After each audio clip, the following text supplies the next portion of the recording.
18টি আসনেই এককভাবে বিএনপি জয় পেয়েছে। বিএনপির প্রার্থীরা কি বলছেন, তাদের এই জয়ের পেছনে কি ফ্যাক্টর কাজ করেছিল, আর সাধারণ জনগণের মতামত কি এই বিষয়ে?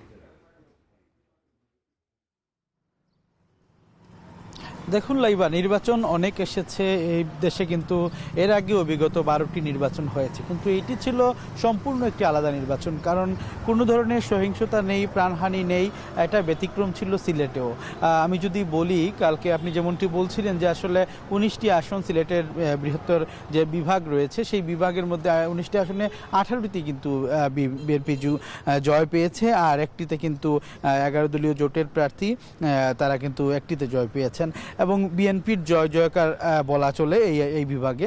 এবং এটির কারণ যদি আমি বলি, সেটি হচ্ছে আসলে আগে থেকেই এখানে আপনি জানেন যে সাবেক অর্থমন্ত্রী, অর্থ পরিকল্পনা মন্ত্রী ছিলেন সাইফুর রহমান, তার একটি প্রভাব রয়েছে। এর পাশাপাশি ইলিয়াস আলী, যিনি আওয়ামী লীগ আমলে গুম হয়েছেন, সেই নেতারও প্রভাব রয়েছে। তো বিএনপির ঘাঁটি বললেও কিন্তু খুব একটা ভুল বলা হবে না এই আসনটিকে এবং এই বিভাগকে। এবং আমি যদি সিলেট জেলার কথা বলি, সিলেট জেলায় 6টি আসন, এবং 6টি আসনে 33 জন প্রার্থী ছিলেন। বিভিন্ন দলের প্রার্থীরা কিন্তু এবারে নির্বাচনে তারা প্রতিদ্বন্দ্বিতা করেছেন, এবং সেই 6টি আসনের 5টিতেই কিন্তু বিএনপি জয়লাভ করেছে, আর একটিতে জোটের প্রার্থী অর্থাৎ দেয়ালগুড়ি নিয়ে যিনি দাঁড়িয়েছিলেন খেলাফত মজলিসের, তিনি কিন্তু জয়লাভ করেছেন।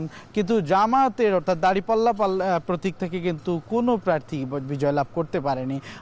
এটার মূল কারণ এই যে আমি আগে যেটি বলছিলাম, সেটি আসলে যে বিএনপির ঘাঁটি বা বিএনপির দুর্গ। আর পাশাপাশি যদি আরেকটু আপনাকে জানিয়ে রাখতে চাই, এখানে নীরব কিছু ভোট যদি বলি, বিশেষ করে যে আওয়ামী লীগের যারা সমর্থক বা ভোটার, তারাও কিন্তু একটা ফ্যাক্টর হয়ে দাঁড়িয়েছিল কালকের নির্বাচনে। আমি আরেকটু জানিয়ে রাখতে চাই, গতকালকের নির্বাচনে কিন্তু জেলা রিটার্নিং কর্মকর্তার তথ্য মতে 48.02% ভোট পড়েছে এই জেলায়, এবং এই ভোটের কিন্তু আমরা দেখেছি যে মূলত লড়াই হয়েছে প্রত্যেকটি আসনেই কিন্তু বিএনপি এবং 11 দলীয় জোটের প্রার্থীদের মধ্যে। তবে শেষ হাসি হেসেছেন বিএনপি প্রার্থীরা।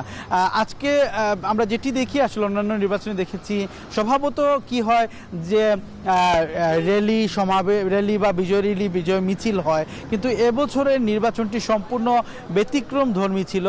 কোনো ধরনের বিজয় মিছিল বা র্যালি আসলে বিএনপির পক্ষ থেকে উদ্যোগ নেওয়া হয়নি, বরং আজকে শুক্রবার জুম্মার নামাজের পর বিশেষ করে দোয়া এবং যে বিভিন্ন মসজিদে দোয়া মাহফিল, এরপরে যে মন্দিরের মধ্যে প্রার্থনা, এগুলো কিন্তু করার কথা তাদেরকে বলা হয়েছে কেন্দ্র থেকে, এবং কোনো ধরনের আসলে উচ্ছৃঙ্খলতা বা বিজয় মিছিল করা, এগুলো কিন্তু নিষেধাজ্ঞা জারি করা হয়েছে। কিন্তু সব মিলিয়ে বলা যায় যে এখন পর্যন্ত নির্বাচন পরবর্তী যে পরিবেশ একদমই শান্ত, আইন শৃঙ্খলা পরিবেশ অত্যন্ত ভালো এবং সুন্দর পরিবেশে কিন্তু এই নির্বাচনটা হয়েছে। নির্বাচন পরবর্তীতে ভোট গণনা অনেক ভালো হয়েছে। এই ছিল আসলে সিলেটের নির্বাচন পরবর্তী পরিবেশ। লাইবা। সন্দীপন শুভ, ধন্যবাদ আপনাকে। দর্শক, আমাদের সঙ্গে সিলেট থেকে যুক্ত ছিলেন সন্দীপন শুভ।